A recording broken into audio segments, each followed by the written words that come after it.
The Assembly will hear an address by His Excellency Shavkat Mirziyoyev, President of the Republic of Uzbekistan.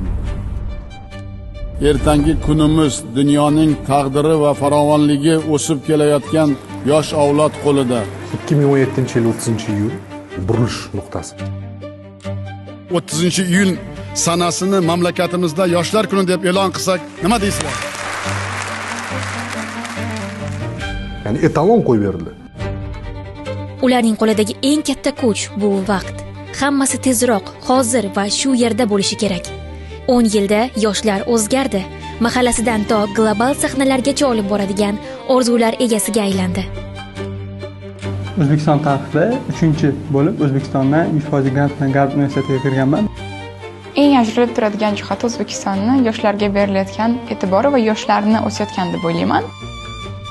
El yurt dardiga avvalo kim yaraydi? Albatta sizlar yaraysizlar. Yangi O'zbekistonning 3-renessansini kim barpo etadi? Albatta sizlar. To'g'risini aytish kerak, qiyin edi u paytda. Ilojsiz ham edi. Yopiq mamlakat, turg'un iqtisodiyotning zararlari eng birinchi bo'lib yoshlar hayotida iz qoldirardi. Bolaligi paxta dalasida o'tgan, o'qilmagan kitoblari, sinfxonada qolgan yoshlarning chirmovuqdek korrupsiya bilan qamralgan va eshigini munosiblarga ochmagan oliygohlar haqidagi hikoyalari o'ta yaqin tarix. Hozir esa boshqa manzara.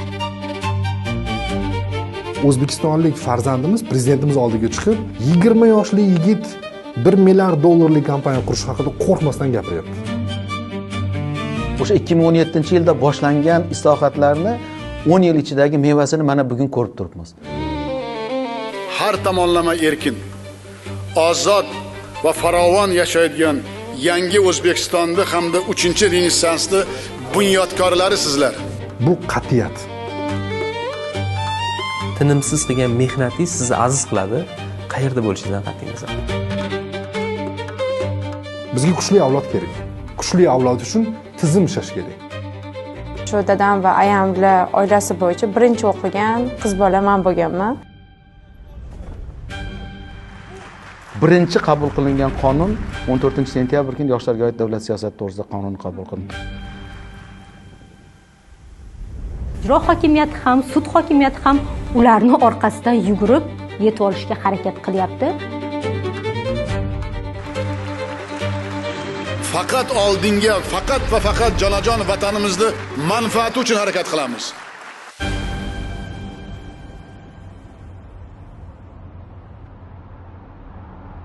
Hech qanday tabiiy resurs, hech qaysi konvertatsiya qilinadigan valyuta yosh avlodning intellektual salohiyatidan qimmatli emas.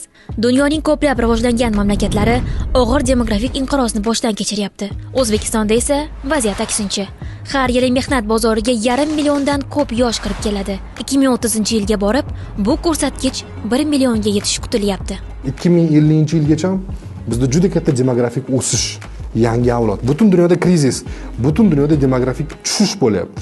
Mamlakatlar eng qimmat resursi inson kapitalini yo'qotyapti. Bizda yangi avlod kirib kelyapti. Mana shu avlod muvaffaqiyatli bo'lsa, prezidentimizning orzu maqsadlari amalga oshadi. Agar davlat demografik dividendga ta'lim, bandlik va ishtirok imkoniyatini bermasa, u demografik bosimga aylanadi. Orzusi hujjatli filmini ko'rib, o'zimga olgan xulosam bu, biz o'zimizni imkoniyatlarimizni tushunib yetib, prezidentimiz bizga ajratgan imkoniyatlarni anglasakkina, biz o'zimiz orzu qilgan narsalarga erishamiz va ko'p universitetlarga ham kirishimiz mumkin. Biz o'z orzuyimiz yo'lida ko'proq izlanishimiz va ko'proq bilim olishimiz kerak. O'zbek orzusi hujjatli filmni ko'rib, shunday xulosa chiqardim unda. Bizga vatan juda ko'p yordam beryapti va biz bundan foydalansak juda zo'r universitetlarga kirib ketishimiz mumkin.